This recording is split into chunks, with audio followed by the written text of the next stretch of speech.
मेरे प्रिय आत्मन, एक सुबह अभी सूरज भी निकला नहीं था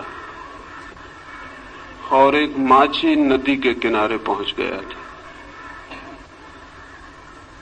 उसका पैर किसी चीज से टकरा गया। झुक के उसने देखा, पत्थरों से भरा हुआ एक झोला पड़ा था।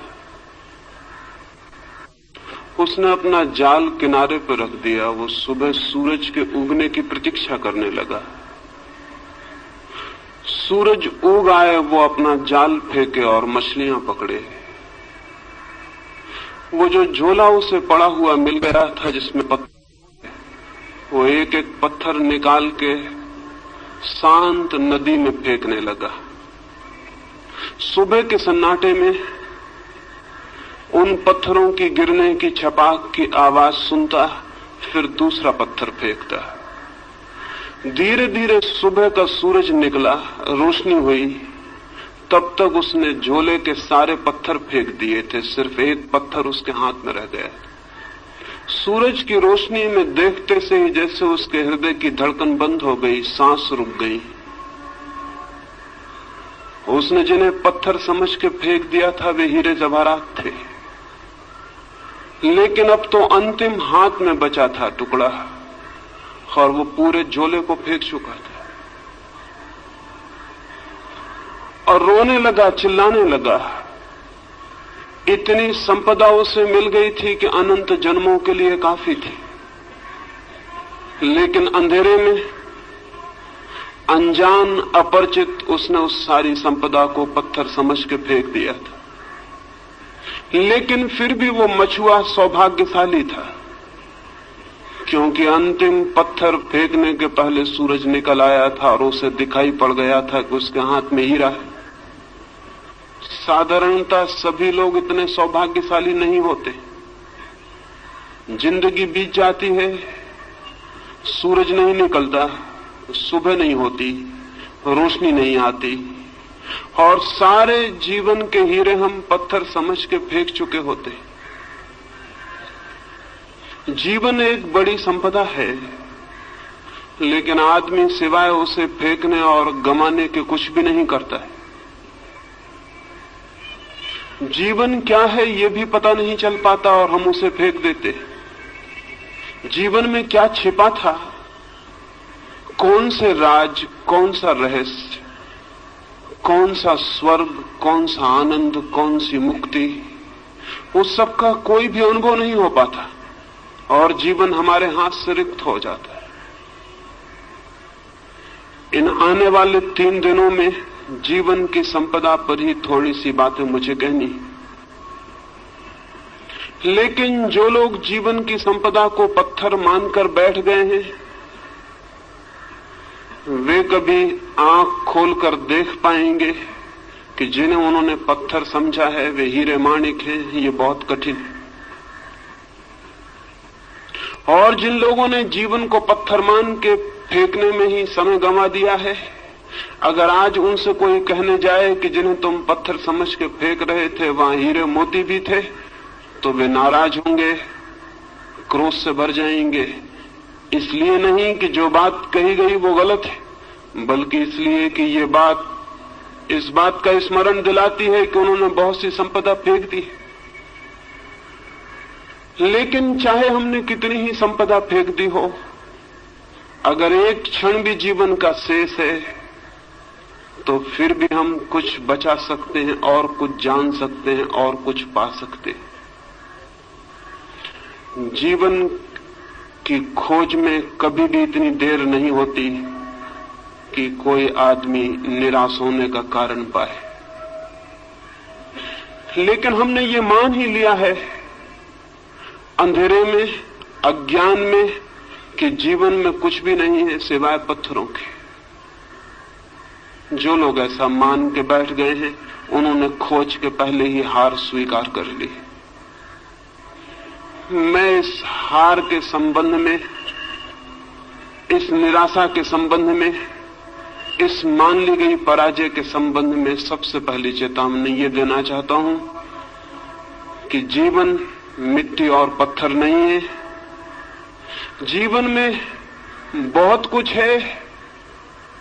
जीवन के मिट्टी पत्थर के बीच भी बहुत कुछ छिपा है। अगर खोजने वाली आंखें हो तो जीवन से वो सीढ़ी भी निकलती है जो परमात्मा तक पहुंचती है। इस शरीर में भी जो देखने पर हड्डी मांस और चमड़ी से ज्यादा नहीं है, वो छिपा है जिसका हड्डी मांस और चमड़ी से कोई भी संबंध नहीं। इस साधारण सी देह में भी जो आज जन्मती है, कल मर जाती है और मिट्टी हो जाती है, उसका वास है जो अमृत है, जो कभी जन्मता नहीं और कभी समाप्त भी नहीं होता है।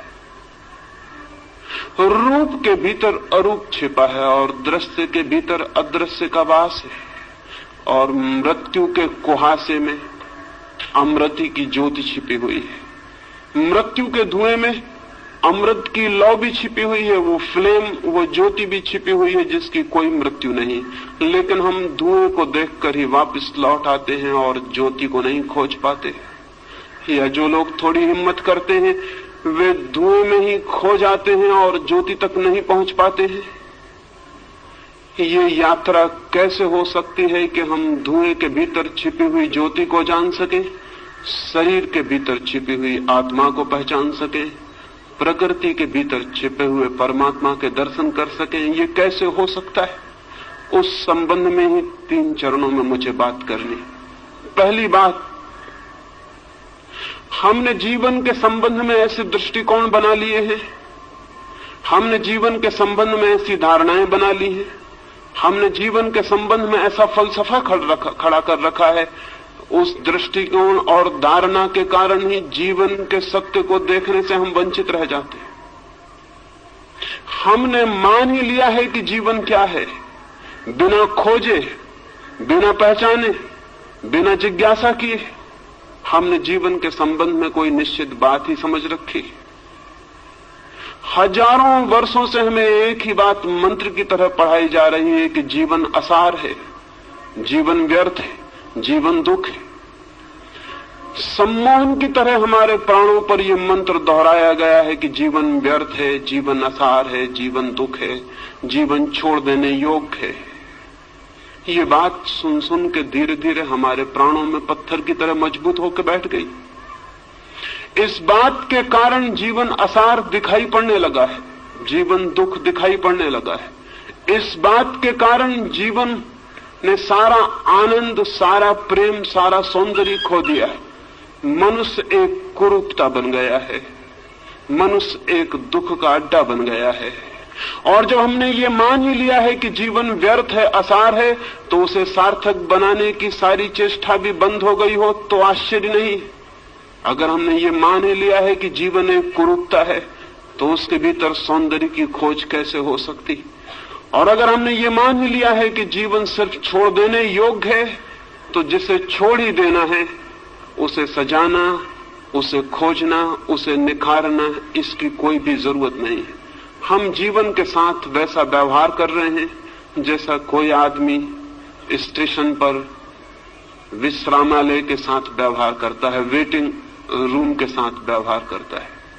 वो जानता है कि क्षण भर हम इस वेटिंग रूम में ठहरे हुए हैं, क्षण भर बाद छोड़ देना है। इस वेटिंग रूम से प्रयोजन क्या है, अर्थ क्या है? वो वहां मूंगफली के छिलके भी डालता है, पान भी थूक देता है, गंदा भी करता है और फिर भी सोचता है मुझे क्या प्रयोजन है, क्षण भर बाद मुझे चले जाना है। जीवन के संबंध में भी हम इसी तरह का व्यवहार कर रहे हैं। जहां से हमें क्षण भर बाद चले जाना है वहां सुंदर और सत्य की खोज और निर्माण करने की जरूरत क्या है? लेकिन मैं आपसे कहना चाहता हूं, जिंदगी जरूर हमें छोड़ के चले जाना है, लेकिन जो असली जिंदगी है उसे हमें कभी भी छोड़ने का कोई उपाय नहीं। हम ये घर छोड़ देंगे, ये स्थान छोड़ देंगे, लेकिन जो जिंदगी का सत्य है वो सदा हमारे साथ होगा, वो हम स्वयं हैं। स्थान बदल जाएंगे, मकान बदल जाएंगे, लेकिन जिंदगी हमारे साथ होगी, उसके बदलने का कोई उपाय नहीं। और सवाल ये नहीं है कि जहां हम ठहरे थे उसे हमने सुंदर किया था, जहां हम रुके थे वहां हमने प्रीतिकर हवा पैदा की थी, जहां हम 2 क्षण को ठहरे थे वहां हमने आनंद का गीत गाया था। सवाल ये नहीं है कि वहां आनंद का गीत हमने गाया था। सवाल यह है कि जिसने आनंद का गीत गाया था उसने भीतर आनंद के और बड़े संभावनाओं के द्वार खोल लिए।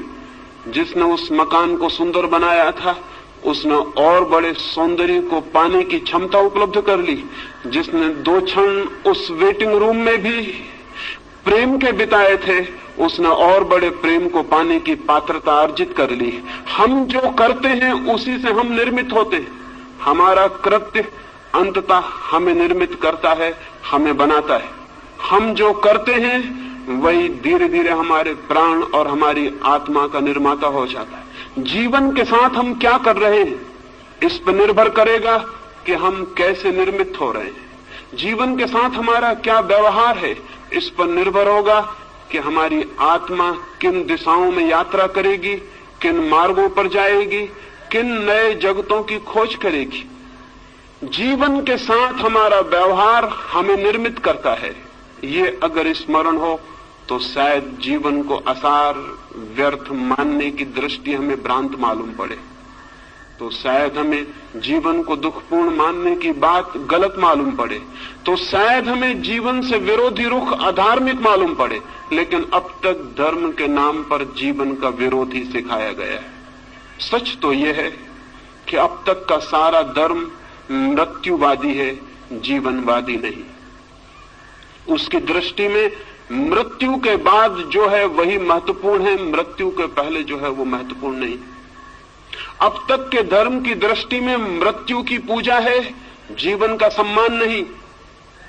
जीवन के फूलों का आदर नहीं, मृत्यु के कुम्हला गए, जा चुके, मिट गए फूलों की कब्रों की प्रशंसा और श्रद्धा है।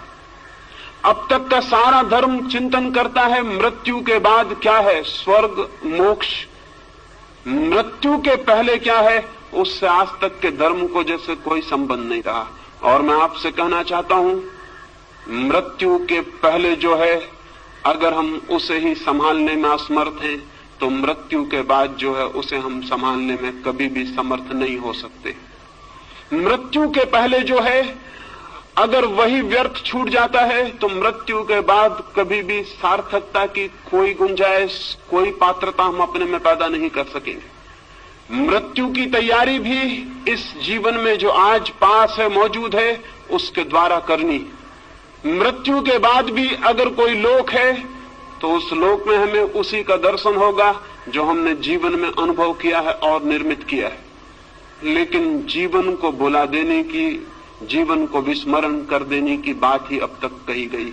मैं आपसे कहना चाहता हूं जीवन के अतिरिक्त न कोई परमात्मा है, न हो सकता है।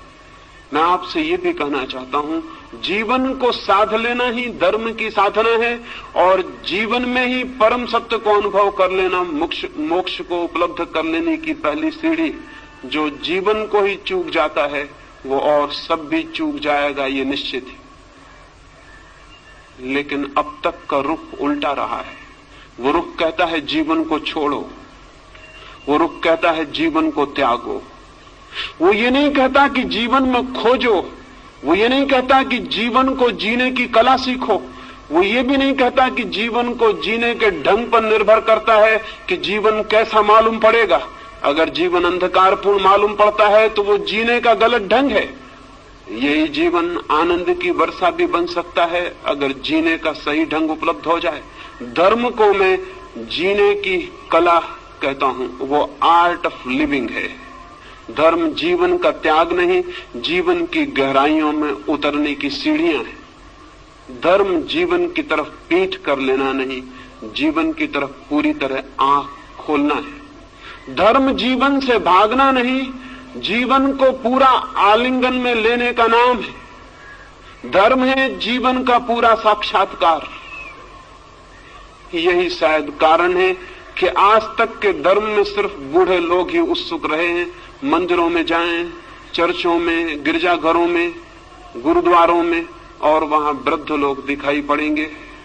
वहां युवा दिखाई नहीं पड़ते, वहां छोटे बच्चे दिखाई नहीं पड़ते। क्या कारण?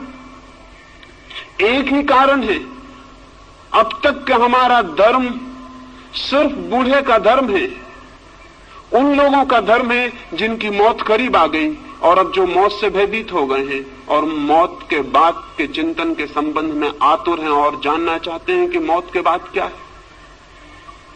जो धर्म मौत पर आधारित है वो धर्म पूरे जीवन को कैसे प्रभावित कर सकेगा? जो धर्म मौत का चिंतन करता है वो पृथ्वी को धार्मिक कैसे बना सकेगा? वो नहीं बना सका। 5000 वर्षों की धार्मिक शिक्षा के बाद भी पृथ्वी रोज अधार्मिक से अधार्मिक होती चली गई। मंदिर है, मस्जिद है, चर्च है, पुजारी हैं, पुरोहित हैं, सन्यासी हैं, लेकिन पृथ्वी धार्मिक नहीं हो सकी है और नहीं हो सकेगी, क्योंकि धर्म का आधार ही गलत है। धर्म का आधार जीवन नहीं है, धर्म का आधार मृत्यु है, धर्म का आधार खिलते हुए फूल नहीं है, कब्रें हैं। जिस धर्म का आधार मृत्यु है वो धर्म अगर जीवन के प्राणों को स्पंदित न कर पाता हो तो आश्चर्य क्या है? जिम्मेवारी किसकी है? मैं इन 3 दिनों में जीवन के धर्म के संबंध में ही बात करना चाहता हूं और इसलिए पहला सूत्र समझ लेना जरूरी है। और इस सूत्र के संबंध में आज तक छिपाने की, दबाने की, भूल जाने की सारी चेष्टा की गई है, लेकिन जानने और खोजने की नहीं। और उस भूलने और विस्मृत कर देने की चेष्टा के दुष्परिणाम सारे जगत में व्याप्त हो गए। मनुष्य के सामान्य जीवन में केंद्रीय तत्व क्या है? परमात्मा, आत्मा, सत्य नहीं। मनुष्य के प्राणों में, सामान्य मनुष्य के प्राणों में, जिसने कोई खोज नहीं की, जिसने कोई यात्रा नहीं की, जिसने कोई साधना नहीं की, उसके प्राणों की गहराई में क्या है? प्रार्थना, पूजा? नहीं, बिल्कुल नहीं। अगर हम सामान्य मनुष्य के जीवन ऊर्जा में खोज करें, उसकी जीवन शक्ति को हम खोजने जाएं, तो न तो वहां परमात्मा दिखाई पड़ेगा, न पूजा, न प्रार्थना, न ध्यान, वहां कुछ और ही दिखाई पड़ेगा। और जो दिखाई पड़ेगा उसे भुलाने की चेष्टा की गई है, उसे जानने और समझने की नहीं। वहां क्या दिखाई पड़ेगा? हम आदमी के प्राणों को चीरें और फाड़ें और वहां खोजें। आदमी को छोड़ दें, अगर आदमी से इतर जगत की भी हम खोजबीन करें तो वहां प्राणों की गहराइयों में क्या मिलेगा? अगर हम एक पौधे की जांचबीन करें तो क्या मिलेगा? एक पौधा क्या कर रहा है? एक पौधा पूरी चेष्टा कर रहा है नए बीज उत्पन्न करने की। एक पौधे के सारे प्राण, सारा रस नए बीज इकट्ठे करने, जन्मने की चेष्टा कर रहा है। एक पक्षी क्या कर रहा है? एक पशु क्या कर रहा है? अगर हम सारी प्रकृति में खोजने जाएं तो हम पाएंगे सारी प्रकृति में एक ही क्रिया जोर से प्राणों को घेर कर चल रही है, और वो क्रिया है सतत सृजन की क्रिया, वो क्रिया है क्रिएशन की क्रिया, वो क्रिया है जीवन को पुनरुज्जीवित नए नए रूपों में जीवन देने की क्रिया। फूल बीज को संभाल रहे हैं, फल बीज को संभाल रहे हैं। बीज क्या करेगा? बीज फिर पौधा बनेगा, फिर फूल बनेगा, फिर फल बनेगा। अगर हम सारे जीवन को देखें तो जीवन जन्मने की एक अनंत क्रिया का नाम है। जीवन एक ऊर्जा है जो स्वयं को पैदा करने के लिए सतत संलग्न है और सतत चेष्टाशील। आदमी के भीतर भी वही है। आदमी के भीतर उस सतत सृजन की चेष्टा का नाम हमने सेक्स दे रखा है, काम दे रखा है। इस नाम के कारण उस ऊर्जा को एक गाली मिल गई, एक अपमान। इस नाम के कारण एक निंदा का भाव पैदा हो गया। मनुष्य के भीतर भी जीवन को जन्म देने की सतत चेष्टा चल रही है। हम उसे सेक्स कहते हैं, हम उसे काम की शक्ति कहते हैं। लेकिन काम की शक्ति क्या है? समुद्र की लहरें आकर टकरा रही हैं। समुद्र के तट से हजारों लाखों वर्षों से लहरें चली आती हैं, टकराती हैं, लौट जाती हैं, फिर आती हैं, टकराती हैं, लौट जाती हैं। जीवन भी हजारों वर्षों से अनंत अनंत लहरों में टकरा रहा है। जरूर जीवन कहीं उठना चाहता है। ये समुद्र की लहरें, जीवन की ये लहरें कहीं ऊपर पहुंचना चाहती हैं, लेकिन किनारों से टकराती हैं और नष्ट हो जाती हैं। फिर नई लहरें आती हैं, टकराती हैं और नष्ट हो जाती हैं। ये जीवन का सागर इतने अरबों वर्षों से टकरा रहा है, संघर्ष ले रहा है, रोज उठता है, गिर जाता है। क्या होगा प्रयोजन इसके पीछे? जरूर इसके पीछे कोई बृहत्तर ऊंचाइयां छूने का आयोजन चल रहा है। जरूर इसके पीछे कुछ और गहराइयां जानने का प्रयोजन चल रहा है। जरूर जीवन की सतत प्रक्रिया के पीछे कुछ और महानतर जीवन पैदा करने का प्रयास चल रहा है। मनुष्य को जमीन पर आए बहुत दिन नहीं हुए, कुछ लाख वर्ष हुए। उसके पहले मनुष्य नहीं था, लेकिन पशु थे। पशुओं को आए हुए भी बहुत ज्यादा समय नहीं हुआ। एक जमाना था कि पशु भी नहीं थे, लेकिन पौधे थे। पौधों को आए भी बहुत समय नहीं हुआ। एक समय था कि पौधे भी नहीं थे, पत्थर थे, पहाड़ थे, नदियां थी, सागर था। पत्थर, पहाड़, नदियों की वो जो दुनिया थी, वो किस बात के लिए पीड़ित थी? वो पौधों को पैदा करना चाहती थी। पौधे धीरे धीरे पैदा हुए, जीवन ने एक नया रूप लिया, पृथ्वी हरियाली से भर गई, फूल खिले। लेकिन पौधे भी अपने में तृप्त नहीं थे। वे सतत जीवन को जन्म देते रहे। उनकी भी कोई चेष्टा चल रही थी। वे पशुओं को, पक्षियों को जन्म देना चाहते थे। पशु पक्षी पैदा हुए। हजारों लाखों वर्षों तक पशु पक्षियों से भरा हुआ था ये जगत, लेकिन मनुष्य का कोई पता न था। पशुओं और पक्षियों के प्राणों के भीतर निरंतर मनुष्य भी निवास कर रहा था, पैदा होने की चेष्टा कर रहा था। फिर मनुष्य पैदा हुआ। अब मनुष्य किस लिए है? मनुष्य निरंतर नए जीवन को पैदा करने के लिए आतुर है।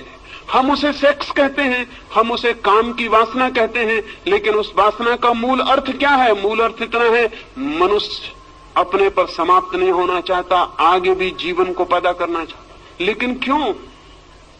क्या मनुष्य के प्राणों में मनुष्य से ऊपर किसी सुपरमैन को, किसी महामानव को पैदा करने की कोई चेष्टा चल रही? निश्चित ही चल रही। निश्चित ही मनुष्य के प्राण इस चेष्टा में संलग्न है कि मनुष्य से श्रेष्ठतर जीवन जन्म पा सके, मनुष्य से श्रेष्ठतर प्राणी आविर्भूत हो सके। नीत्शे से लेकर अरविंद तक, पतंजलि से लेकर बर्ट्रैंड रसेल तक, सारे मनुष्यों के प्राणों में एक कल्पना, एक सपने की तरह बैठी रही कि मनुष्य से बड़ा प्राणी कैसे पैदा हो सके। लेकिन मनुष्य से बड़ा प्राणी पैदा कैसे होगा? हमने तो हजारों वर्ष से इस पैदा होने की कामना को ही निंदित कर रखा है। हमने तो सेक्स को सिवाय गाली के आज तक दूसरा कोई सम्मान नहीं दिया। हम तो बात करने में भयभीत होते हैं। हमने तो सेक्स को इस भांति छिपा के रख दिया है जैसे वो है ही नहीं, जैसे उसका जीवन में कोई स्थान नहीं है। जबकि सच्चाई ये है कि उससे ज्यादा महत्वपूर्ण मनुष्य के जीवन में और कुछ भी नहीं, लेकिन उसको छिपाया है, उसको दबाया है। दबाने और छिपाने से मनुष्य सेक्स से मुक्त नहीं हो गया, बल्कि मनुष्य और भी बुरी तरह से सेक्स से ग्रसित हो गया है। दमन उल्टे परिणाम लाया है। शायद आप में से किसी ने एक फ्रेंच वैज्ञानिक कुएं के एक नियम के संबंध में सुना होगा। वो नियम है लॉ ऑफ रिवर्स इफेक्ट। कुएं ने एक नियम इजाद किया है, विपरीत परिणाम का नियम। हम जो करना चाहते हैं हम इस ढंग से कर सकते हैं कि जो हम परिणाम चाहते थे उससे उल्टा परिणाम हो जाए। एक आदमी साइकिल चलाना सीखता है, बड़ा रास्ता है, चौड़ा रास्ता है, एक छोटा सा पत्थर रास्ते के किनारे पड़ा हुआ है। वो साइकिल चलाने वाला घबराता है कि मैं कहीं उस पत्थर से न टकरा जाऊं।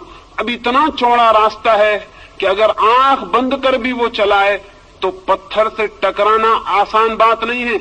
इसके 100 में एक ही मौके हैं कि वो पत्थर से टकराए। इतने चौड़े रास्ते पर कहीं से भी निकल सकता है, लेकिन वो देख के घबराता है कहीं मैं पत्थर से टकरा ना जाऊं।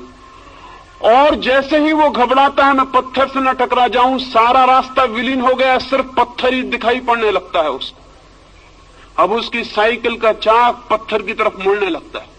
वो हाथ पैर से घबराता है, उसकी सारी चेतना उस पत्थर को ही देखने लगती है और एक सम्मोहित हिप्नोटाइज्ड आदमी की तरह वो पत्थर की तरफ खींचा जाता है और जाके पत्थर से टकरा जाता है। नया साइकिल सीखने वाला उसी से टकरा जाता है जिससे बचना चाहता है। लैंप पोस्ट से टकरा जाता है, पत्थर से टकरा जाता है। इतना बड़ा रास्ता था कि अगर कोई निशानेबाज ही चलाने की कोशिश करता तो उस पत्थर से टकरा सकता था, लेकिन ये सिक्खड़ आदमी कैसे उस पत्थर से टकरा गया। कुएं कहता है हमारी चेतना का एक नियम है, लॉ ऑफ रिवर्स इफेक्ट। हम जिस चीज से बचना चाहते हैं चेतना उसी पर केंद्रित हो जाती है और परिणाम में हम उसी से टकरा जाते हैं। 5000 वर्षों से आदमी सेक्स से बचना चाह रहा है और परिणाम इतना हुआ है कि गली कूचे हर जगह जहां भी आदमी जाता है वहीं सेक्स से टकरा जाता है। लॉ ऑफ रिवर्स इफेक्ट मनुष्य की आत्मा को पकड़े हुए। क्या कभी आपने ये सोचा कि आप चित्त को जहां से बचाना चाहते हैं चित्त वहीं आकर्षित हो जाता है, वहीं निमंत्रित हो जाता है। जिन लोगों ने मनुष्य को सेक्स के विरोध में समझाया उन लोगों ने ही मनुष्य को कामुक बनाने का जुम्मा भी अपने ऊपर ले लिया। मनुष्य की अति कामुकता गलत शिक्षाओं का परिणाम है और आज भी हम भयभीत होते हैं कि सेक्स की बात ना की जाए। क्यों भयभीत होते हैं? भयभीत इसलिए होते हैं कि हमें डर है कि सेक्स के संबंध में बात करने से लोग और कामुक हो जाएंगे। मैं आपको कहना चाहता हूं ये बिल्कुल ही गलत भ्रम है, ये 100% गलत है। पृथ्वी उसी दिन सेक्स से मुक्त होगी जब हम सेक्स के संबंध में सामान्य स्वस्थ बातचीत करने में समर्थ हो जाएंगे। जब हम सेक्स को पूरी तरह से समझ सकेंगे तो ही हम सेक्स का अतिक्रमण कर सकेंगे। जगत में ब्रह्मचर्य का जन्म हो सकता है, मनुष्य सेक्स के ऊपर उठ सकता है, लेकिन सेक्स को समझकर, सेक्स को पूरी तरह पहचान कर, उस ऊर्जा के पूरे अर्थ, मार्ग, व्यवस्था को जानकर उससे मुक्त हो सकता है। आंखें बंद कर लेने से कोई कभी मुक्त नहीं हो सकता। आंखें बंद कर लेने वाले सोचते हो कि आंख बंद कर लेने से शत्रु समाप्त हो गया तो वो पागल है। मरुस्थल में शुतुरमुर्ग भी ऐसा ही सोचता है। दुश्मन हमले करते हैं तो शुतुरमुर्ग रेत में सिर छिपा के खड़ा हो जाता है और सोचता है कि जब दुश्मन मुझे दिखाई नहीं पड़ रहा तो दुश्मन नहीं है। लेकिन ये तर्क, शुतुरमुर्ग को हम क्षमा भी कर सकते हैं, आदमी को क्षमा नहीं किया जा सकता। सेक्स के संबंध में आदमी ने शुतुरमुर्ग का व्यवहार किया है आज तक। वो सोचता है आंख बंद कर लो सेक्स के प्रति तो सेक्स मिट गया। अगर आंख बंद कर लेने से चीजें मिटती होती तो बहुत आसान थी जिंदगी, बहुत आसान होती दुनिया। आंखें बंद करने से कुछ मिटता नहीं, बल्कि जिस चीज के संबंध में हम आंखें बंद करते हैं, हम प्रमाण देते हैं कि हम उससे भयभीत हो गए हैं, हम डर गए हैं, वो हमसे ज्यादा मजबूत है, उससे हम जीत नहीं सकते, इसलिए हम आंख बंद करते हैं। आंख बंद करना कमजोरी का लक्षण है। और सेक्स के बाबत सारी मनुष्य जाति आंख बंद करके बैठ गई। न केवल आंख बंद करके बैठ गई है, बल्कि उसने सब तरह की लड़ाई भी सेक्स से ली और उसके परिणाम, उसके दुष्परिणाम सारे जगत में ज्ञात है। अगर 100 आदमी पागल होते हैं तो उसमें से 98 आदमी सेक्स को दबाने की वजह से पागल होते। अगर हजारों स्त्रियां हिस्टीरिया से परेशान हैं तो उसमें से 100 में से 99 स्त्रियों के पीछे हिस्टीरिया के, मिर्गी के, बेहोशी के सेक्स की मौजूदगी है, सेक्स का दमन मौजूद है। अगर आदमी इतना बेचैन, अशांत, इतना दुखी और पीड़ित है तो इस पीड़ित होने के पीछे उसने जीवन की एक बड़ी शक्ति को बिना समझे उसकी तरफ पीठ खड़ी कर ली है, उसका कारण है। और परिणाम उल्टे आते हैं। अगर हम मनुष्य का साहित्य उठाकर देखें, अगर किसी देवलोक से कभी कोई देवता आए या चंद्रलोक से या मंगल ग्रह से कभी कोई यात्री आए और हमारी किताबें पढ़े, हमारा साहित्य देखे, हमारी कविताएं पढ़े, हमारे चित्र देखे, तो बहुत हैरान हो जाएगा। वो हैरान हो जाएगा ये जानकर कि आदमी का सारा साहित्य सेक्स पर क्यों केंद्रित है, आदमी की सारी कविताएं सेक्सुअल क्यों हैं, आदमी की सारी कहानियां, सारे उपन्यास सेक्स पर क्यों खड़े हैं, आदमी की हर किताब के ऊपर नंगी औरत की तस्वीर क्यों है, आदमी की हर फिल्म नंगे आदमी की फिल्म क्यों है। वो आदमी बहुत हैरान होगा। अगर कोई मंगल से आके हमें इस हालत में देखेगा तो बहुत हैरान होगा। वो सोचेगा आदमी सेक्स के सिवाय क्या कुछ भी नहीं सोचता। और आदमी से अगर पूछेगा, बातचीत करेगा तो बहुत हैरान हो जाएगा। आदमी बातचीत करेगा आत्मा की, परमात्मा की, स्वर्ग की, मोक्ष की, सेक्स की कभी कोई बात नहीं करेगा। और उसका सारा व्यक्तित्व चारों तरफ से सेक्स से भरा हुआ है। वो मंगल ग्रह का वासी तो बहुत हैरान होगा। वो कहेगा बातचीत कभी नहीं की जाती जिस चीज की, उसको चारों तरफ से तृप्त करने की हजार हजार पागल कोशिशें क्यों की जा रही। आदमी को हमने परवर्ट किया है, विकृत किया है, और अच्छे नामों के आधार पर विकृत किया है। ब्रह्मचर्य की बात हम करते हैं,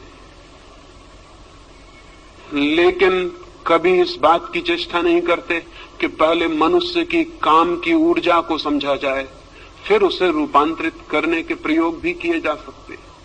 बिना उस ऊर्जा को समझे दमन की, संयम की सारी शिक्षा मनुष्य को पागल, विक्षिप्त और रुग्ण करेगी। इस संबंध में कोई भी ध्यान नहीं। ये मनुष्य इतना रुग्ण, इतना दीनहीन कभी भी ना था, इतना विषाक्त भी ना था, इतना पॉइजनस भी ना था, इतना दुखी भी ना था। मैंने एक अस्पताल के पास से मैं निकलता था, मैंने एक तख्ते पर अस्पताल के एक सूचना लिखी हुई पढ़ी। लिखा था उस तख्ते पर, एक आदमी को बिच्छू ने काटा, उसका इलाज किया गया, वो 1 दिन में ठीक होकर घर वापस चला गया है। एक दूसरे आदमी को सांप ने काटा था, उसका 3 दिन में इलाज किया गया, वो स्वस्थ होकर घर वापस लौट गया है। उस पर तीसरी सूचना थी कि एक और आदमी को पागल कुत्ते ने काट लिया था, उसका 10 दिन से इलाज हो रहा है, वो काफी ठीक हो गया है और शीघ्र ही उसके पूरी तरह ठीक हो जाने की उम्मीद है। और उस पर एक चौथी सूचना भी थी कि एक आदमी को एक आदमी ने काट लिया था, उसे कई सप्ताह हो गए, वो बेहोश है और उसके ठीक होने की भी कोई उम्मीद नहीं। मैं बहुत हैरान हुआ, आदमी का काटा हुआ इतना जहरीला हो सकता है। लेकिन अगर हम आदमी की तरफ देखेंगे तो दिखाई पड़ेगा आदमी के भीतर बहुत जहर इकट्ठा हो गया है। और उस जहर के इकट्ठे हो जाने का पहला सूत्र यह है कि हमने आदमी की निसर्ग को, उसकी प्रकृति को स्वीकार नहीं किया, उसकी प्रकृति को दबाने और जबरदस्ती तोड़ने की चेष्टा की। मनुष्य के भीतर जो शक्ति है, उस शक्ति को रूपांतरित करने की, ऊंचा ले जाने की, आकाशगामी बनाने का हमने कोई प्रयास नहीं किया। उस शक्ति के ऊपर हम जबरदस्ती कब्जा करके बैठ गए हैं। वो शक्ति नीचे से ज्वालामुखी की तरह उबल रही है और धक्के दे रही है। वो आदमी को किसी भी क्षण उल्टा देने की चेष्टा कर रही, और इसलिए जरा सा मौका मिल जाता है तो आपको पता है सबसे पहली बात क्या होती।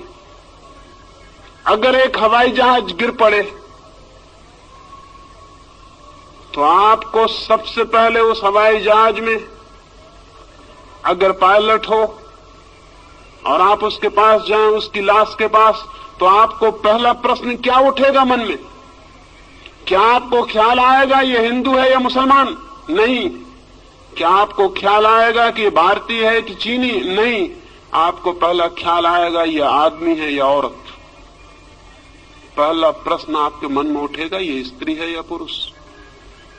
क्या आपको ख्याल है इस बात का कि ये प्रश्न क्यों सबसे पहले ख्याल में आता है?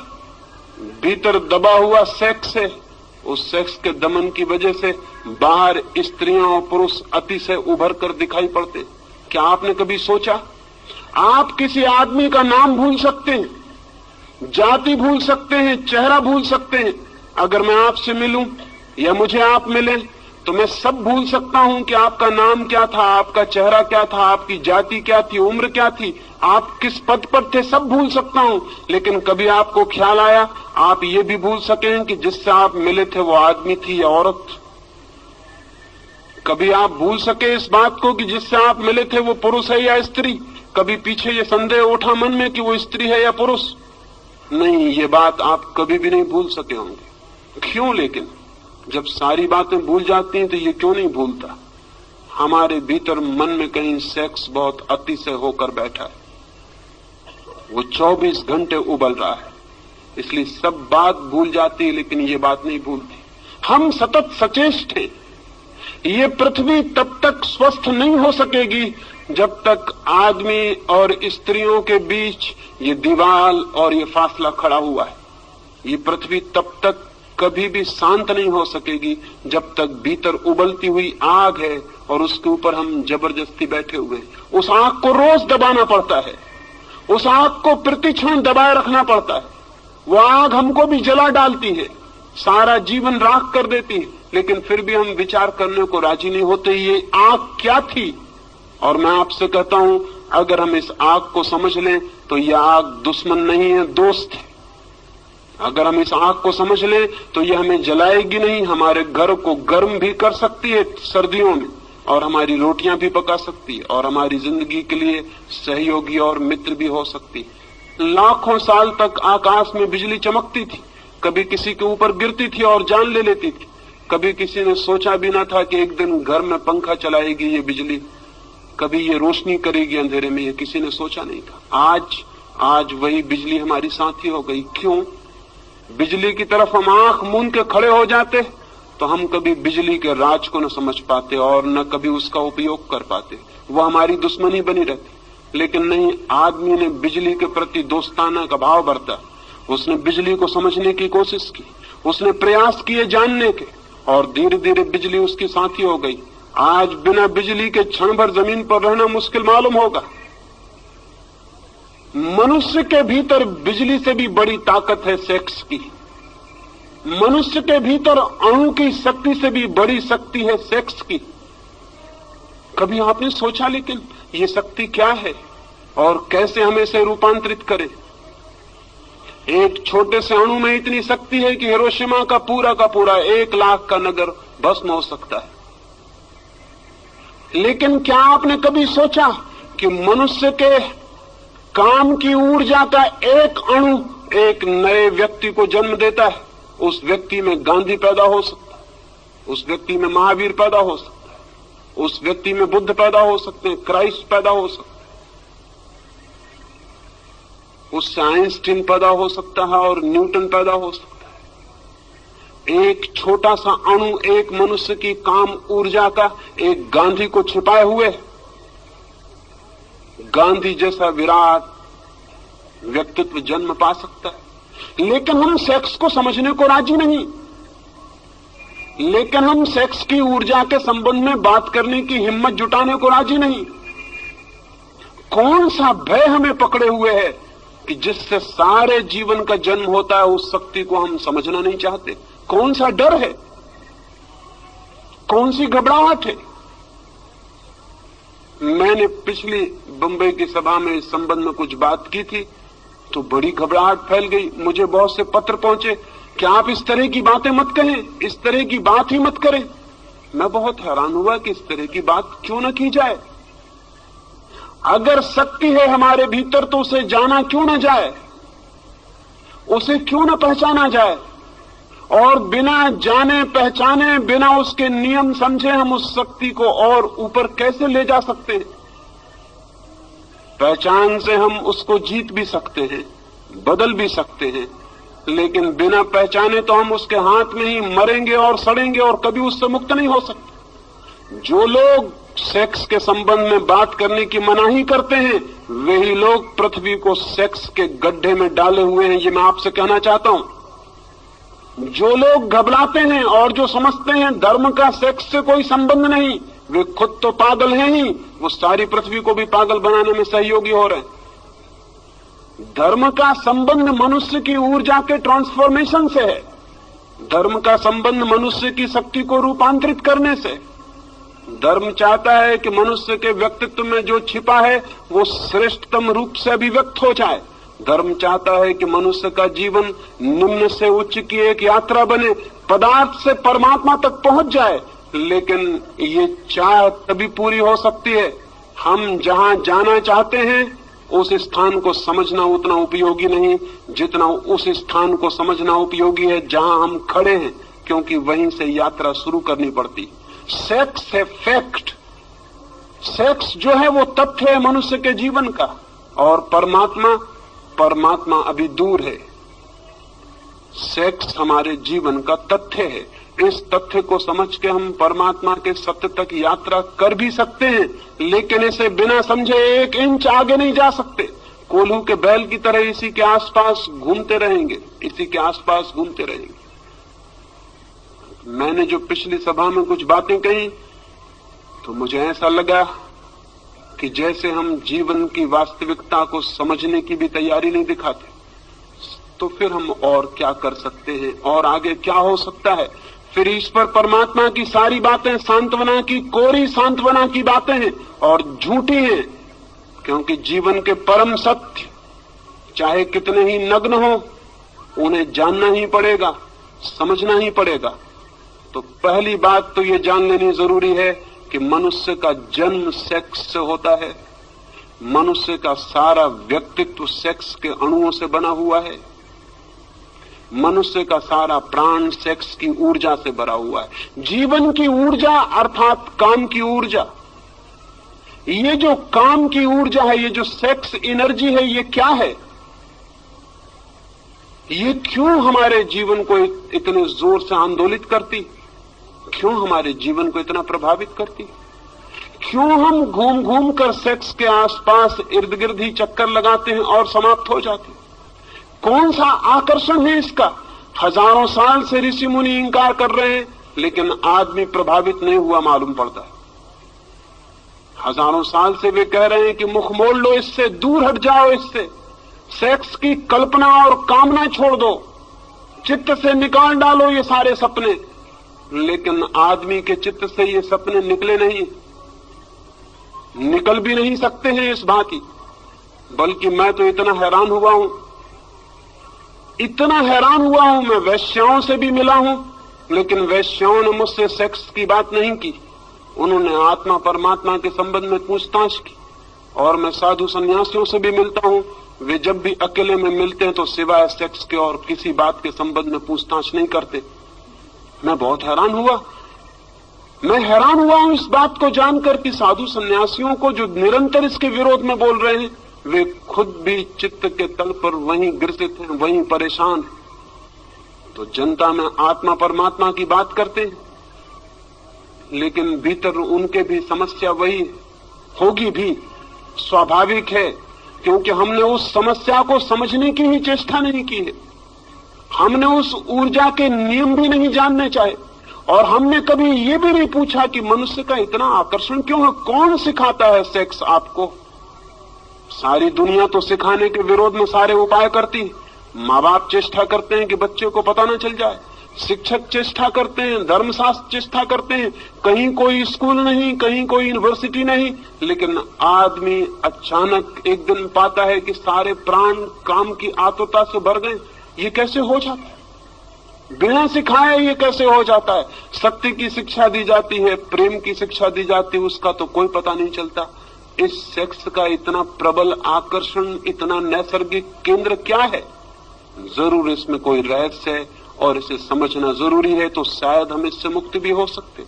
पहली बात तो ये कि मनुष्य के प्राणों में सेक्स का जो आकर्षण है वो वस्तुतः सेक्स का आकर्षण नहीं है। मनुष्य के प्राणों में जो काम वासना है वो वस्तुतः काम की वासना नहीं। इसलिए हर आदमी काम के कृत्य के बाद पछताता है, दुखी होता है, पीड़ित होता है, सोचता है कि इससे मुक्त हो जाऊं, ये क्या है?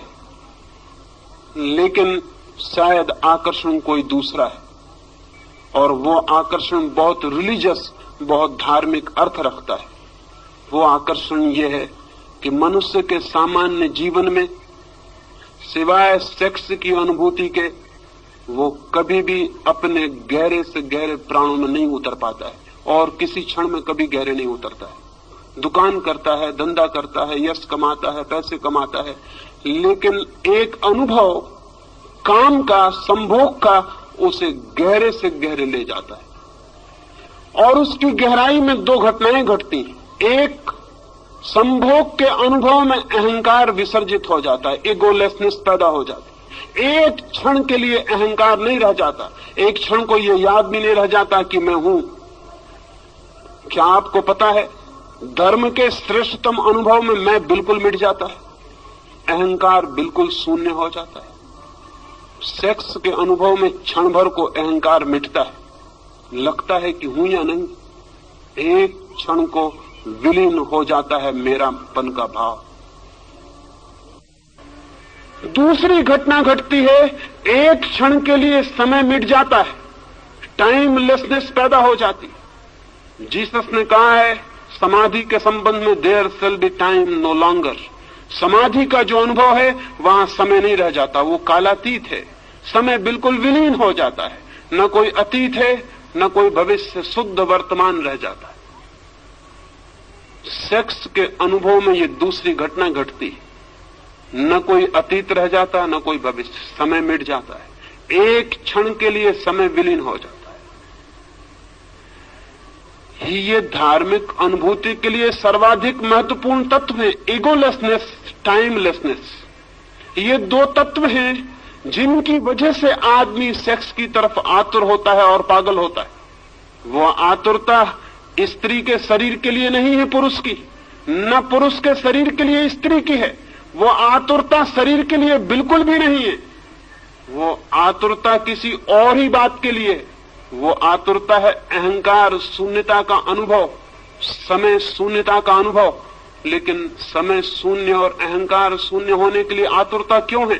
क्योंकि जैसे ही अहंकार मिटता है आत्मा की झलक उपलब्ध होती है, जैसे ही समय मिटता है परमात्मा की झलक उपलब्ध होती है। एक क्षण को होती है ये घटना, लेकिन उस एक क्षण के लिए आदमी कितनी ही ऊर्जा, कितनी ही शक्ति खोने को तैयार है। शक्ति खोने के कारण पछताता है बाद में कि शक्ति छीन हुई, शक्ति का अपव्यय हुआ, और उसे पता है कि शक्ति जितनी छीन होती मौत उतनी करीब आती।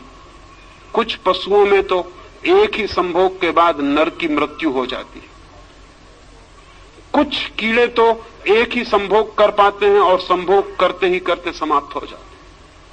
अफ्रीका में एक मकड़ा होता है, वो एक ही संभोग कर पाता है और संभोग की हालत में ही मर जाता है, इतनी ऊर्जा क्षीण हो जाती है।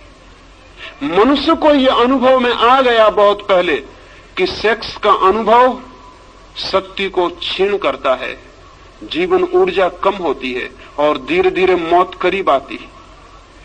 पछताता है आदमी, लेकिन इतना पछताने के बाद फिर पाता है कि कुछ घड़ियों के बाद फिर वही आतुरता है। निश्चित ही इस आतुरता में कुछ और अर्थ है जो समझ लेना जरूरी। सेक्स की आतुरता में कोई रिलीजियस अनुभव है, कोई आत्मिक अनुभव है। उस अनुभव को अगर हम देख पाएं तो हम सेक्स के ऊपर उठ सकते हैं। अगर उस अनुभव को हम न देख पाएं तो हम सेक्स में ही जिएंगे और मर जाएंगे। उस अनुभव को अगर हम देख पाएं, अंधेरी रात है और अंधेरी रात में बिजली चमकती, बिजली की चमक अगर हमें दिखाई पड़ जाए और बिजली को अगर हम समझ लें तो अंधेरी रात को हम मिटा भी सकते हैं। लेकिन अगर हम ये समझ लें कि अंधेरी रात के कारण बिजली चमकती है तो फिर हम अंधेरी रात को और घना करने की कोशिश करेंगे ताकि बिजली चमके। सेक्स की घटना में बिजली चमकती है, एक वो सेक्स से अतीत है, ट्रांसेंड करती है, पार से आती। उस पार के अनुभव को अगर हम पकड़ लें तो हम सेक्स के ऊपर उठ सकते हैं, अन्यथा नहीं। लेकिन जो लोग सेक्स के विरोध में खड़े हो जाते हैं वे अनुभव को समझ भी नहीं पाते कि वो अनुभव क्या है। वे कभी ये ठीक विश्लेषण भी नहीं कर पाते कि हमारी आतुरता किस चीज के लिए। मैं आपसे कहना चाहता हूं कि संभोग का इतना आकर्षण क्षणिक समाधि के लिए है, और संभोग से आप उस दिन मुक्त होंगे जिस दिन आपको समाधि बिना संभोग के मिलना शुरू हो जाएगी। उसी दिन संभोग से आप मुक्त हो जाएंगे, सेक्स से मुक्त हो जाएंगे। क्योंकि एक आदमी 1000 रुपए खोकर थोड़ा सा अनुभव पाता हो और कल हम उसे बता दें कि रुपए खोने की कोई जरूरत नहीं, इस अनुभव की तो खदानें भरी पड़ी हैं, तुम चलो इस रास्ते से और उस अनुभव को पालो, तो फिर वो 1000 रुपए खो के उस अनुभव को खरीदने बाजार में नहीं जाएगा। सेक्स जिस अनुभूति को लाता है, अगर वो अनुभूति किन्हीं और मार्गों से उपलब्ध हो सके तो आदमी का चित्त सेक्स की तरफ बढ़ना अपने आप बंद हो जाता है, उसका चित्त एक नई दिशा लेना शुरू कर देता है।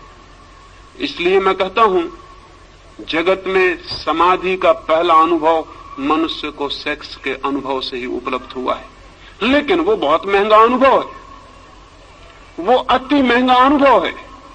और दूसरे कारण है कि वो अनुभव कभी एक क्षण से ज्यादा गहरा नहीं हो सकता।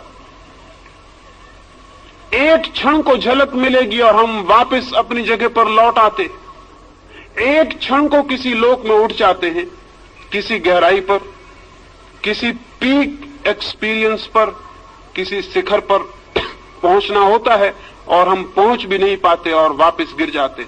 जैसे समुद्र की एक लहर आकाश में उठती, उठ भी नहीं पाती, पहुंच भी नहीं पाती हवाओं में, सिर उठा भी नहीं पाती और गिरना शुरू हो जाता है।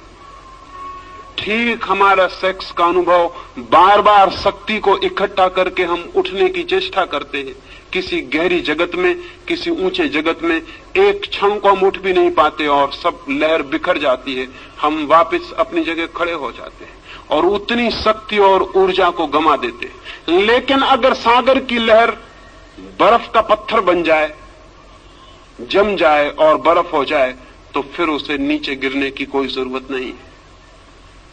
आदमी का चित्त जब तक सेक्स के तरलता में बहता है, तब तक वापस उठता है, गिरता है, उठता है, गिरता है। सारा जीवन यही करता है। और जिस अनुभव के लिए इतना तीव्र आकर्षण है, ईगोलेसनेस के लिए, अहंकार शून्य हो जाए, मैं आत्मा को जान लूं, समय मिट जाए और मैं उसको जान लूं जो इटर्नल है, जो टाइमलेस है, उसको जान लूं जो समय के बाहर है, अनंत और अनादि है। उसे जानने की चेष्टा में सारा जगत सेक्स के केंद्र पर घूमता रहता है। लेकिन अगर हम इस घटना के विरोध में खड़े हो जाएं सिर्फ, तो क्या होगा? तो क्या हम उस अनुभव को पालेंगे जो सेक्स से एक झलक की तरह दिखाई पड़ता? नहीं। अगर हम सेक्स के विरोध में खड़े हो जाते हैं तो सेक्स ही हमारी चेतना का केंद्र बन जाता। हम सेक्स से मुक्त नहीं होते, उससे बंध जाते। वो लॉ ऑफ रिवर्स इफेक्ट काम शुरू कर देता। फिर हम उससे बंध गए, फिर हम भागने की कोशिश करते हैं और जितनी हम कोशिश करते हैं उतने ही बंधते चले जाते हैं। एक आदमी बीमार था और बीमारी कुछ उसे ऐसी थी कि दिन रात उसे भूख लगती थी। सच तो यह है उसे बीमारी कुछ भी ना थी। भोजन के संबंध में उसने कुछ विरोध की किताबें पढ़ ली थी। उसने पढ़ लिया था कि भोजन पाप है, उपवास पुण्य है, कुछ भी खाना हिंसा करना है। जितना वो ये सोचने लगा कि भोजन करना पाप है, उतना ही भूख को दबाने लगा। जितनी भूख को दबाने लगा उतनी भूख असर्ट करने लगी, जोर से प्रकट होने लगी। तो वो 2-4 दिन उपवास करता था और एक दिन पागल की तरह कुछ भी खा जाता था। जब कुछ भी खा लेता था तो बहुत दुखी होता था, क्योंकि फिर खाने की तकलीफ झेलनी पड़ती थी। फिर पश्चाताप में 2-4 दिन उपवास करता था और फिर कुछ भी खा लेता। आखिर उसने तय किया कि ये घर रहते हुए नहीं हो सकेगा, ठीक, मुझे जंगल चले जाना चाहिए। वो पहाड़ पर गया, एक हिल स्टेशन पर जाकर एक कमरे में रहा। घर के लोग भी परेशान हो गए थे। उसकी पत्नी ने ये सोचकर कि शायद वो पहाड़ पर अब जाके भोजन की बीमारी से मुक्त हो जाएगा, उसने खुशी में बहुत से फूल उसे पहाड़ पर भिजवाए कि मैं बहुत खुश हूं कि तुम शायद पहाड़ से स्वस्थ होकर वापस लौटोगे, मैं शुभ कामना के रूप में ये फूल तुम्हें भेज रही हूं। उस आदमी का वापस तार आया। उसने तार में लिखा, many thanks for the flowers, they are so delicious. उसने तार किया कि बहुत धन्यवाद फूलों के लिए, बड़े स्वादिष्ट। वो फूलों को खा गया वहां पहाड़ पर, जो फूल उसको भेजे गए।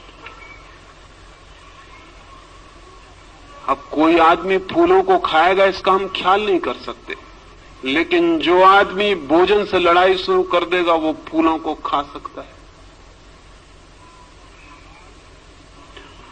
आदमी सेक्स से लड़ाई शुरू किया और उसने क्या क्या सेक्स के नाम पर खाया है, इसका आपने कभी हिसाब लगाया? आदमी को छोड़कर, सभ्य आदमी को छोड़कर होमोसेक्सुअलिटी कहीं है? जंगल में आदिवासी रहते हैं, उन्होंने कभी कल्पना भी नहीं की है कि होमोसेक्सुअलिटी जैसी चीज भी हो सकती, कि पुरुष और पुरुष के साथ संभोग कर सकते हैं, ये भी हो सकता है। ये कल्पना के बाहर है। मैं आदिवासियों के पास रहा हूं और उनसे मैंने कहा कि सब लोग इस तरह भी करते हैं। वो कहने लगे हमारे विश्वास के बाहर है, ये कैसे हो सकता है? लेकिन अमेरिका में उन्होंने आंकड़े निकाले हैं, 35% लोग होमोसेक्सुअल, और बेल्जियम और स्वीडन और हालैंड में होमोसेक्सुअल्स के क्लब हैं, सोसाइटीज हैं, अखबार निकलते हैं, और वो सरकार से ये दावा करते हैं कि होमोसेक्सुअलिटी के ऊपर से कानून उठा दिया जाना चाहिए, क्योंकि 40% लोग जिसको मानते हैं, तो इतनी बड़ी माइनॉरिटी के ऊपर हमला है ये आपका। हम तो मानते हैं कि होमोसेक्सुअलिटी ठीक है, इसलिए हमको हक होना चाहिए। कोई कल्पना नहीं कर सकता कि ये होमोसेक्सुअलिटी कैसे पैदा हो गई। सेक्स के बाबत लड़ाई का ये परिणाम है। जितना सभ्य समाज है उतनी वेश्याएं हैं। कभी आपने ये सोचा कि वेश्याएं कैसे पैदा हो गई? किसी आदिवासी गांव में जाके वेश्या खोज सकते हैं आप? आज भी बस्तर के गांव में वेश्या खोजनी मुश्किल है, और कोई कल्पना मानने को राजी नहीं होता कि ऐसी स्त्रियां हो सकती हैं जो कि अपनी इज्जत बेचती हो, अपना संभोग बेचती हो। लेकिन सभ्य आदमी जितना सभ्य होता चला गया उतनी वेश्याएं बढ़ती चली गई। क्यों? ये फूलों को खाने की कोशिश शुरू हुई। और आदमी की जिंदगी में कितने विकृत रूप से सेक्स ने जगह बनाई है, इसका अगर हम हिसाब लगाने चलेंगे तो हम हैरान रह जाएंगे कि आदमी को क्या हुआ है। इसका जिम्मा किस पर है? किन लोगों पर है? इसका जिम्मा उन लोगों पर है जिन्होंने आदमी को सेक्स को समझना नहीं, लड़ना सिखाया है, जिन्होंने सप्रेशन सिखाया है, जिन्होंने दमन सिखाया है। दमन के कारण सेक्स की शक्ति जगह जगह से फूटकर गलत रास्तों से बहनी शुरू हो गई। सारा समाज पीड़ित और रुग्ण हो गया है। इस रुग्ण समाज को अगर बदलना है तो हमें ये स्वीकार कर लेना होगा, काम की ऊर्जा है, काम का आकर्षण है। क्यों है काम का आकर्षण? काम के आकर्षण का जो बुनियादी आधार है, उस आधार को अगर हम पकड़ लें तो मनुष्य को हम काम की जगत से ऊपर उठा सकते हैं। और मनुष्य निश्चित काम के जगत के ऊपर उठ जाए तो ही राम का जगत शुरू होता है। खजुराहो के मंदिर के सामने मैं खड़ा था, 10-5 मित्रों को लेकर वहां गया था। खजुराहो के मंदिर के चारों तरफ की दीवार पर तो मैथुन चित्र है, काम वासनाओं की मूर्तियां हैं। मेरे मित्र कहने लगे कि मंदिर के चारों तरफ ये क्या है? मैंने उनसे कहा, जिन्होंने ये मंदिर बनाया था वो बड़े समझदार लोग थे। उनकी मान्यता ये थी कि जीवन की बाहर की परिधि पर काम है, और जो लोग अभी काम से उलझे हैं उनको मंदिर में भीतर प्रवेश का कोई हक नहीं। फिर मैं अपने मित्रों को कहा भीतर चले, फिर उन्हें भीतर लेकर गया। वहां तो कोई काम प्रतिमा ना थी, वहां भगवान की मूर्ति थी। वे कहने लगे भीतर कोई प्रतिमा नहीं है। मैंने उनसे कहा कि जीवन की बाहर की परिधि पर काम वासना है, जीवन की बाहर की परिधि दीवार पर काम वासना है, जीवन के भीतर भगवान का मंदिर है। लेकिन जो अभी काम वासना से उलझे हैं वे भगवान के मंदिर में प्रवेश के अधिकारी नहीं हो सकते। उन्हें अभी बाहर की दीवार का ही चक्कर लगाना पड़ेगा। जिन लोगों ने ये मंदिर बनाया था वे बड़े समझदार लोग थे। ये मंदिर एक मेडिटेशन सेंटर था, ये मंदिर एक ध्यान का केंद्र था। जो लोग आते थे उनसे वो कहते थे बाहर पहले मैथुन के ऊपर ध्यान करो, पहले सेक्स को समझो, और जब सेक्स को पूरी तरह समझ जाओ और तुम पाओ कि मनुष्य मुक्त हो गया है तब तुम भीतर आ जाना, फिर भीतर भगवान से मिलना हो सकता है। लेकिन धर्म के नाम पर हमने सेक्स को समझने की स्थिति पैदा नहीं की, सेक्स की शत्रुता पैदा कर दी। सेक्स को समझो मत, आंख बंद कर लो और घुस जाओ भगवान के मंदिर में आंख बंद करके। आंख बंद करके कभी कोई भगवान के मंदिर में जा सका है? और आंख बंद करके अगर आप भगवान के मंदिर में पहुंच भी गए तो बंद आंख में आपको भगवान दिखाई नहीं पड़ेंगे, जिससे आप भाग कर आए हैं वही दिखाई पड़ता रहेगा, आप उसी से बंधे रह जाएंगे। शायद कुछ लोग मेरी बातें सुन के समझते हैं कि मैं सेक्स का पक्षपाती हूं। मेरी बातें सुन के शायद लोग समझते हैं कि मैं सेक्स का प्रचार करना चाहता हूं। अगर कोई ऐसा समझता हो तो उसने मुझे कभी सुना ही नहीं है, ऐसा उससे कह देना। इस समय पृथ्वी पर मुझसे ज्यादा सेक्स का दुश्मन आदमी खोजना मुश्किल है, और उसका कारण यह है कि मैं जो बात कह रहा हूं अगर वो समझी जा सकी तो मनुष्य जाति को सेक्स के ऊपर उठाया जा सकता है, अन्यथा नहीं। और जिन थोथे लोगों को हमने समझा है वो सेक्स के दुश्मन थे, वो सेक्स के दुश्मन नहीं थे। उन्होंने सेक्स में आकर्षण पैदा कर दिया, सेक्स से मुक्ति पैदा नहीं की। सेक्स में आकर्षण पैदा हो गया विरोध के कारण। मुझसे एक आदमी ने कहा है कि जिस चीज का विरोध ना हो उसको करने में कोई रस ही नहीं रह जाता। चोरी के फल खाने जितने मधुर और मीठे होते हैं उतने बाजार से खरीदे गए फल कभी नहीं होते। इसलिए अपनी पत्नी उतनी मधुर कभी नहीं मालूम पड़ती जितनी पड़ोसी की पत्नी मालूम पड़ती। वो चोरी के फल हैं, वो वर्जित फल है। और सेक्स को हमने एक ऐसी स्थिति दे दी, एक ऐसा चोरी का जामा पहना दिया, एक ऐसे झूठ के लिबास में छिपा दिया, ऐसी दीवालों में खड़ा कर दिया कि उसने हमें तीव्र रूप से आकर्षित कर लिया। बर्ट्रैंड रसल ने लिखा है कि जब मैं छोटा बच्चा था, विक्टोरियन जमाना था, स्त्रियों के पैर भी दिखाई नहीं पड़ते थे। वो कपड़े पहनती थी जो जमीन पर घसटता था और पैर नहीं दिखाई पड़ता था। अगर कभी किसी स्त्री का अंगूठा दिख जाता था तो आदमी आतुर होकर अंगूठा देखने लगता था और काम वासना जग जाती थी। और रसल कहता है कि अब स्त्रियां करीब करीब आधी नंगी घूम रही और उनका पैर पूरा दिखाई पड़ता लेकिन कोई असर नहीं होता।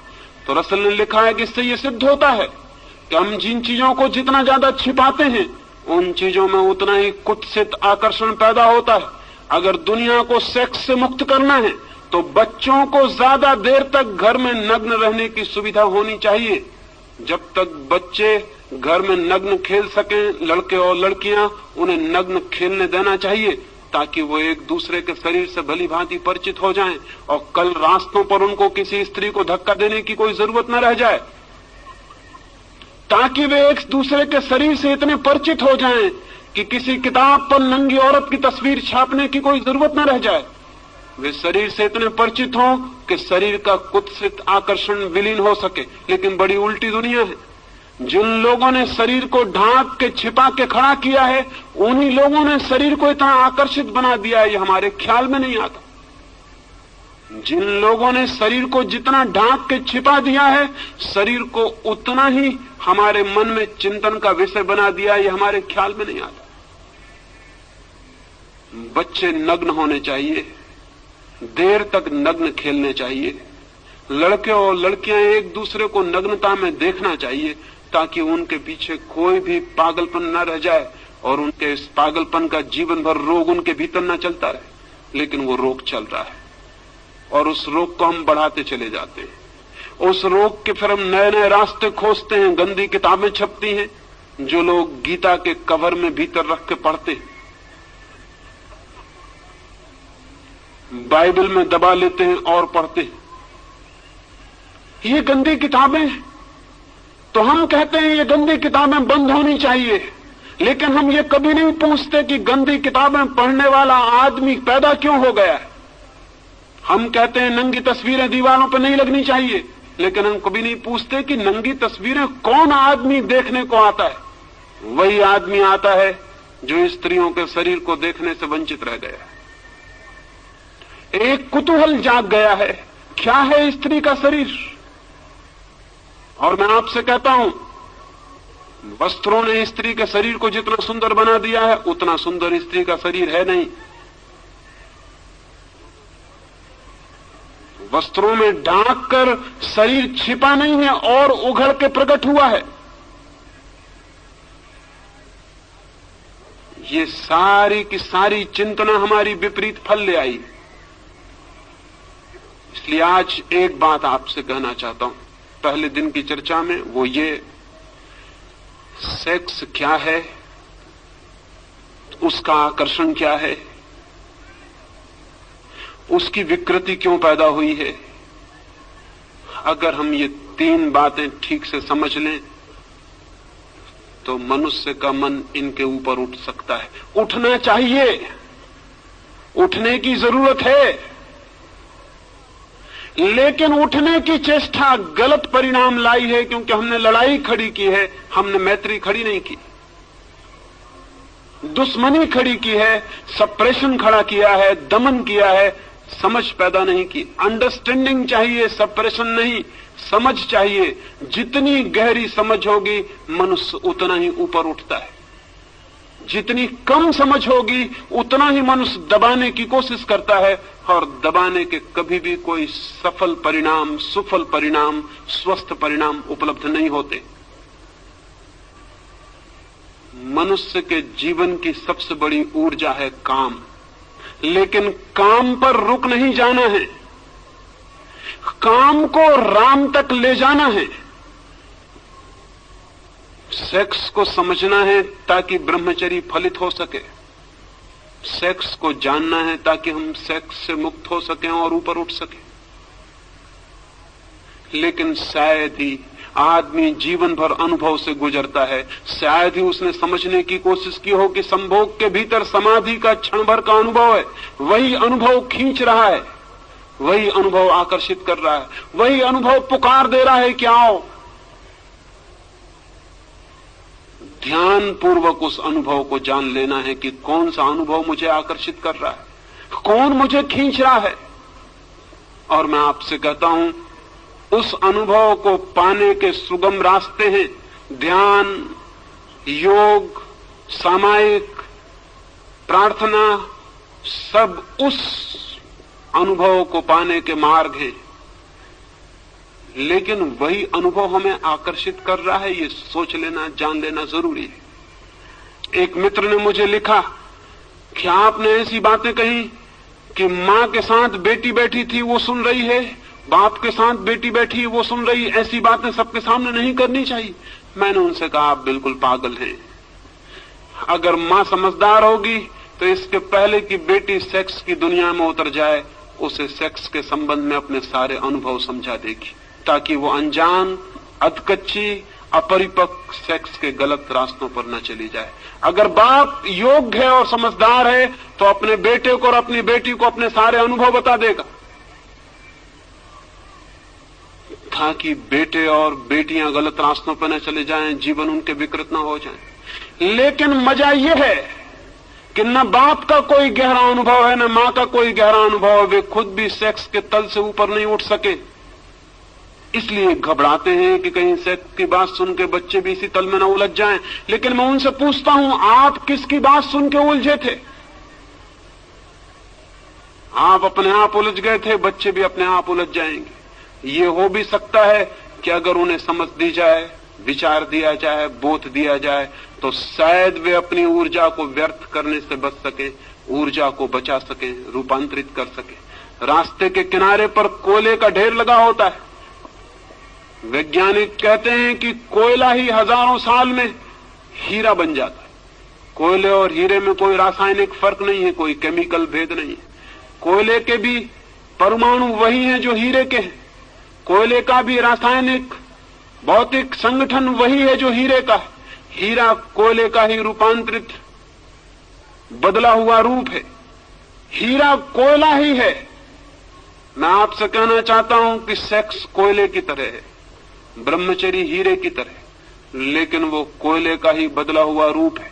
वो कोयले का दुश्मन नहीं है हीरा, वो कोयले की ही बदलाहट है, वो कोयले का ही रूपांतरण है, वो कोयले को ही समझकर नई दिशाओं में ले गई यात्रा है। सेक्स का विरोध नहीं है ब्रह्मचर्य, सेक्स का ही रूपांतरण है, ट्रांसफॉर्मेशन है। और जो सेक्स का दुश्मन है वो कभी ब्रह्मचर्य को उपलब्ध नहीं हो सकता है। ब्रह्मचर्य की दिशा में जाना हो, और जाना जरूरी है, क्योंकि ब्रह्मचर्य का मतलब क्या है? ब्रह्मचर्य का इतना मतलब है वो अनुभव उपलब्ध हो जाए जो ब्रह्म की चर्या जैसा है, जैसा भगवान का जीवन हो वैसा जीवन उपलब्ध हो जाए। ब्रह्मचर्य यानी ब्रह्म की चर्या, ब्रह्म जैसा जीवन, परमात्मा जैसा अनुभव उपलब्ध हो जाए। वो हो सकता है अपनी शक्तियों को समझकर रूपांतरित करने से। आने वाले 2 दिनों में कैसे रूपांतरित किया जा सकता है सेक्स, कैसे रूपांतरित हो जाने के बाद काम राम के अनुभव में बदल जाता है, वो मैं आपसे बात करूंगा। और 3 दिन तक चाहूंगा कि बहुत गौर से सुन लेंगे, ताकि मेरे संबंध में कोई गलतफहमी पीछे आपको पैदा ना हो जाए। और जो भी प्रश्न हो ईमानदारी से और सच्चे उन्हें लिख के दे देंगे, ताकि आने वाले पिछले 2 दिनों में मैं उनकी आपसे सीधी सीधी बात कर सकूं। किसी प्रश्न को छिपाने की जरूरत नहीं है। जो जिंदगी में सत्य है उसे छिपाने का कोई कारण नहीं। किसी सत्य से मुखरने की जरूरत नहीं है। जो सत्य है वो सत्य है, चाहे हम आंख बंद करें चाहे आंख खुली रखें। और एक बात मैं जानता हूं, धार्मिक आदमी मैं उसको कहता हूं जो जीवन के सारे सत्यों को सीधा साक्षात करने की हिम्मत रखता है, जो इतने कमजोर, काहिल और नपुंसक हैं कि जीवन के तथ्यों का सामना भी नहीं कर सकते। उनके धार्मिक होने की कोई उम्मीद कभी नहीं हो सकती। ये आने वाले 4 दिनों के लिए निमंत्रण देता हूं, क्योंकि ऐसे विषय पर यह बात है कि शायद ऋषि मुनियों से आशा नहीं रही कि ऐसे विषयों पर वे बात करेंगे।